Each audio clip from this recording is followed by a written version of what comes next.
Another Browns Sunday is here. Browns fans, Browns hosting the Packers over at Huntington Bank Field as they get through as we get you set for Week 3 here with the Cleveland Browns Roundtable. As always, want to remind you guys to make sure you check out all of our written content over at roundtable.io/sports/NFL/Browns. We'll have you covered there throughout the day and throughout the game, but also make sure that you subscribe to the channel if you haven't done so already right here with Cleveland Browns Roundtable on YouTube, where you'll find more content like this throughout the week, throughout the day. We'll have you covered post game, so a lot of good stuff over there. But Megs, obviously a game we've prepped for throughout the week and sort of highlighted and talked about and previewed in terms of what this one sort of brings to the table. We'll give you our predictions here at the end, as always, for this pregame conversation. But I do think that this is another tall task for the Cleveland Browns. This defense for the Packers is really, really good. I am a little bit intrigued, though, by the prospect of the Packers offense not having Reed this week. And, Tucker Kraft might not play in this game. We'll see. And what that does to maybe level the playing field a little bit for Cleveland from a standpoint of their defense being able to limit the offense. Maybe this is finally the week they can do that enough that the offense can kind of get over that hump. But I am not necessarily banking on that going into this game. Yeah, no doubt about it. And it's the Tucker Kraft one for me that really stands out because, coming off of a game last week, we had over 100 yards receiving, and he's a game-changing type of tight end. He's one of those. He's like almost in the category with Kittle and Kelsey and Laporta and those guys. Yeah. Like, that's how good he is, and that would certainly change things. Now, like, the Packers offense, to me, is solid. It's not great. I think Jordan Love is very good, and he's gotten much better with his receiving core. But I do agree with you that, hey, if there's one thing that, could happen today, if it does go in the Browns' favor, is that this defense shows up today. Our defense, Browns defense, shows up today and makes it really hard on the Packers offense, and just like last week, like the week before, tries to keep this Browns team in it as long as they can. Yeah, and the other key thing is, the defense for the Browns. They did a really good job last week at limiting some of the damage from the Ravens for a while, and then it just became too much to overcome because the offense was giving them short fields, the turnovers, the special teams was bad. That's going to be another key today. They have to get their special teams on track here, contributing in a meaningful way and not creating these opportunities for the opposing team to have short fields and have easy drives and easy scores and all those different things. So that's all kind of comes into play in this one. One thing you bring up the Packers offense, their run game hasn't necessarily gotten on track yet either. Josh Jacobs is one of the premier backs in this league, but he hasn't necessarily put up big numbers to this point. I think that benefits the Browns as well. And I think if they can continue to limit him and make Jordan Love have to throw on you, that creates some opportunities for this defense to maybe finally get some turnovers. On the flip side of that, Megs, the Browns' run game has also struggled a lot these first couple weeks. But the one bright spot is everyone's looking back at last week, seeing what Quinshon Judkins did in his first start, where he had 61 yards and 10 carries and only played 20 snaps in the game. And all of a sudden, we're all sort of envisioning, okay, you get him out there, you get him running the football, and maybe this offense starts to have a little more life. Maybe it starts to have an identity. And that maybe is the one saving grace going into this game, is that if they can get that run game going and Quinshon provides that spark they need, they can absolutely keep themselves in position to maybe win this thing. Yeah, no doubt. And I also would add that it'll be fun to see the evolution of Quinshon and Dylan Sampson working together. What do those packages look like? How do they use those two, and how do they complement a solid run game a solid pass game off of a solid run game? Like, how is it going to start to marry up? Because we've been so excited about seeing this and really figuring out what this new version of this new iteration of Kevin Stefanski's offense is going to be. And Quinshon is a massive piece of it. He was part of the plan from the start. Obviously didn't go as smoothly as you wanted to throughout training camp, but he showed that he only needed one practice to get ready, and he was certainly ready to go last week, and excited to see what he brings to the table after a full week of work. Really his first full week of NFL practice, and now we'll see what he can do for the Browns and how his addition can really help improve this struggling offense. Yeah, I like that you bring up sort of the dynamic duo there, because I think fans have been waiting to see what that looks like. And you've gotten a taste of that with Dylan Sampson. His usage in the passing game. He obviously caught the touchdown last week. The week before that, he was one of the more prominent pass catchers in the offense just in general. That's been really awesome to see. but you've kind of been missing the complement to that with Quinshon. And so now you get that sort of 1-2 punch that they've been trying to recreate with these two young guys. And we'll get the full effects of that here today, which I think should have fans very, very excited. We talk about this offense struggling, Megs. If things go poorly again today, do you think a quarterback change is on the horizon for week 4? I'm going to, for now, as we sit here today, I'm going to say no. I'm going to stick with what you and I have been talking about for the last couple of weeks, that, with the way the schedule lays out, it would make sense for the quarterback to change later on, around that week 7, 8, 9 time. However, after this game, maybe you do. If it does get ugly, the conversation is going to happen. And, the Lions and the Vikings in back-to-back weeks might be a decent time. We're seeing what the Vikings are right now. Maybe not the world beaters we thought they might be. So the conversation will certainly get a lot louder. I'm sticking with no quarterback change quite yet. But I think we're closer than we are far away from that. Yeah, I've sort of, I still am going to say no myself. I just don't know that the Browns are in that mindset right now. I think the way Kevin Stefanski approached that question this week, and where he was very much like, that's not where our minds are right now, and he shut it down pretty quickly, sort of tells me that they aren't anticipating that change happening right now, and they're sticking with Flacco and trying to sort of see this thing through right now, and he still gives them the best chance to win. I'm not saying they're going to wait till they're mathematically eliminated, but I think you got to wait till things are like real. 0-2. And also, like, if they had won week 1, they'd be 1-1, and I don't even think that conversation would have picked up as hotly as it did this past week.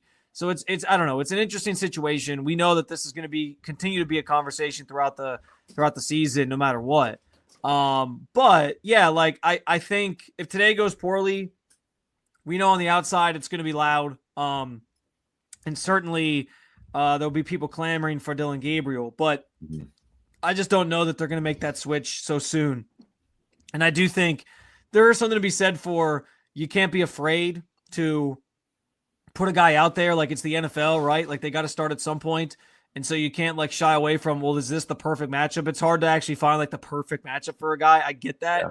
But at the same time, I just think the way this team has talked about the development of these young guys, I don't think they want to put them out there too soon or put them in a situation where they're not going to maybe have a better chance to be successful. And so I don't see that being these next couple of weeks yet where they're going to make that decision. If that's what they're really trying to do, I try to look at this from a standpoint of like where their minds are at. I just don't think it's going to happen so quickly. Yeah, I'm curious to see how the plan starts to change when the conversations get louder about being 0-3 or being 0-4 or being 0-5. Like, if that starts to factor in and that seat starts to heat up for Kevin, for Andrew, like, does a change come quicker? Potentially, but I tend to agree with you as of right now that we're still a ways away from seeing one of these rookies. Yeah, and we'll see after the game if the Browns lose today, how Kevin Stefanski addresses the question of a quarterback change, because what he says oftentimes, like, he doesn't give you much, but when he's sort of non-committal is almost the times where you feel like there's maybe a thought going on there.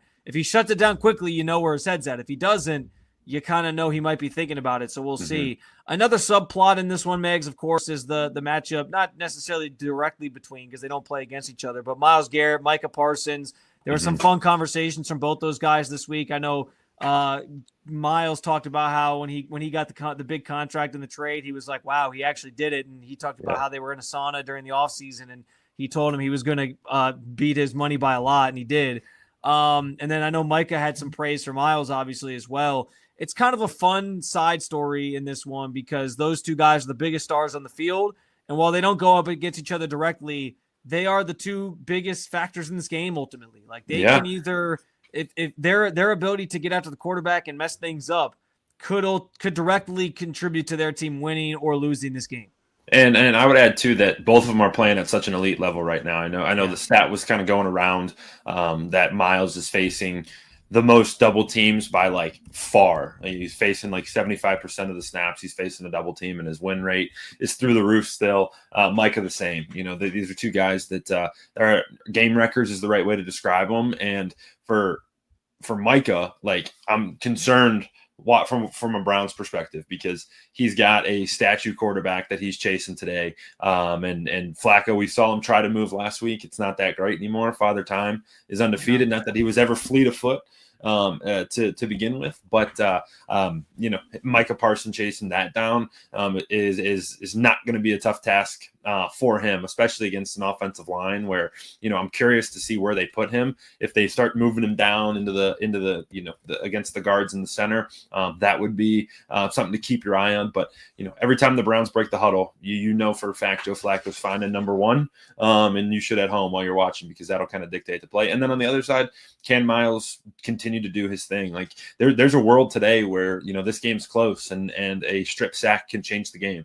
We saw it happen last week for the Browns. Like, maybe this week it's on Cleveland's side as opposed to the opponent's side. So will definitely be a fun matchup to keep your eye on throughout the game. Miles and Micah going against each other. Do not sell Joe Flacco short on his mobility. All right, Dude. He had 16 rushing touchdowns in his career. I think I could be wrong about this, but What's we that? talked about it week one.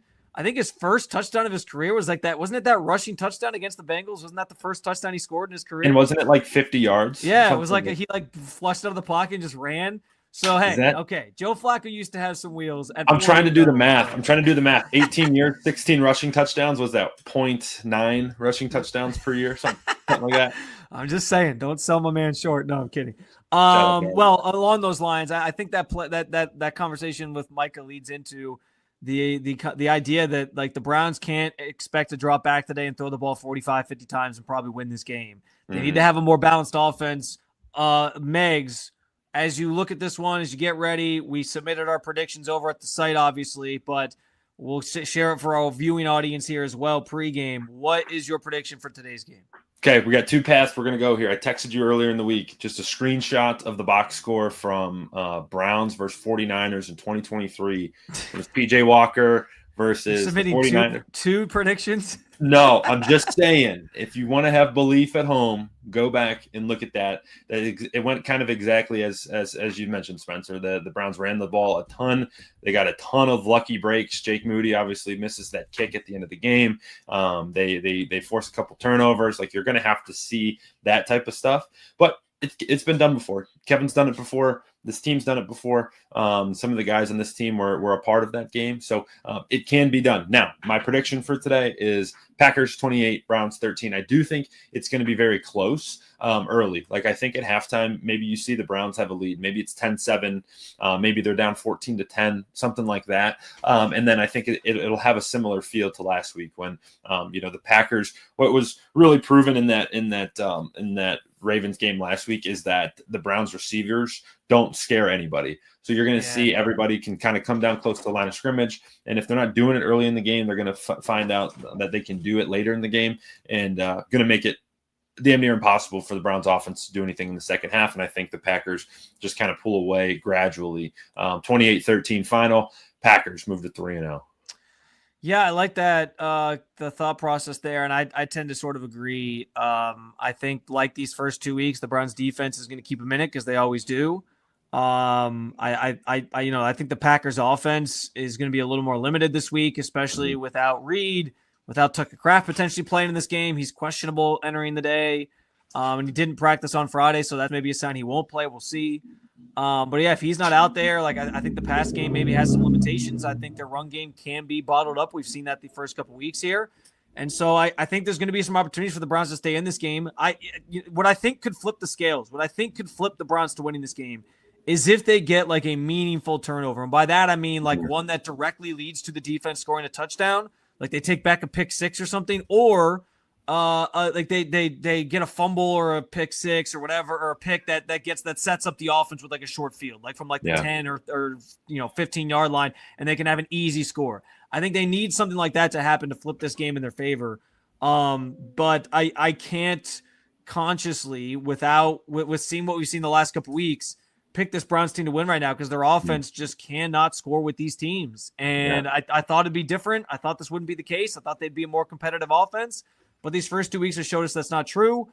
And until I see them get the 20 points, like, I don't know how I can possibly predict this team's going to score 20 points. And I think it's going to come down to whichever team doesn't make a big mistake. And at this point, the Browns have made all the big mistakes, whether it's on special teams, whether it's turnovers. I can't count on them to play a completely clean game, and they almost have to win. And so that's why I'm going to say Packers 27, Browns 18. Sort of a weird score, but I like going with weird scores because whenever you always go weird scores. Dude, whenever I pick the pure football scores, I'm always wrong. So there's no point in doing it. I'm like, 27-20, that adds up, right? I'm like, no, we're gonna do something fluky, like 27. You're like Chris Berman. You're like Chris Berman back in the day, 9-5. I will say, hoping to see the Browns try to stretch the field a little bit. Like, hey, let's take some deep shots. Yeah. If the run game gets going, that's the way you do that. That's the way you go. Going to be exciting on that front. And then we get the Alpha Dog uniforms. Don't know if anybody's seen them yet. Oh my God, so awful. They're not awful. If they lose in these, but here's the thing: if they lose in these and it's ugly, then everyone's going to be like, you can't wear them anymore because they did that with the white jerseys. They do that with every jersey. You want to know another reason why this might feel like that 49ers game? Because they were wearing the all white jerseys that time. It's all the signs. The real thing everyone remembers about the white jersey is that Nick Chubb's career basically ended. All the signs. So. And that's not what I'm remembering today. I'm remembering beating the 49ers 2 years ago, and they're going to watch. Now they're going to win today. The game from that perspective. Now they're going to win today, and they're going to wear the Alpha Dog jerseys like every single game now, and I'm going to be so mad about it because they're so gross. And they would be sweet. They'd be awesome. Not a fan. All right, guys, we will catch up with you, of course, post-game as well, reacting to whatever happens in this game coming up at 1 o'clock. In the meantime, be sure to follow along with us throughout the game. You can read our stuff over at roundtable.io/sports/NFL/Browns to get all the latest news on the Cleveland Browns. If there's injuries and things like that during the game, we'll have you covered over there. But as always, we like to remind you to subscribe to the channel as well. And come hang out with us post-game where we'll have some more to talk about in terms of what happens with this game and whether or not the Browns get their first win of the season or drop to 0-3, and we're talking about more quarterback changes. We'll have it before you in either way. Appreciate you stopping by. For Anthony Moeglin, I'm Spencer German. Keep on following along with all things Cleveland Browns with Cleveland Browns Roundtable.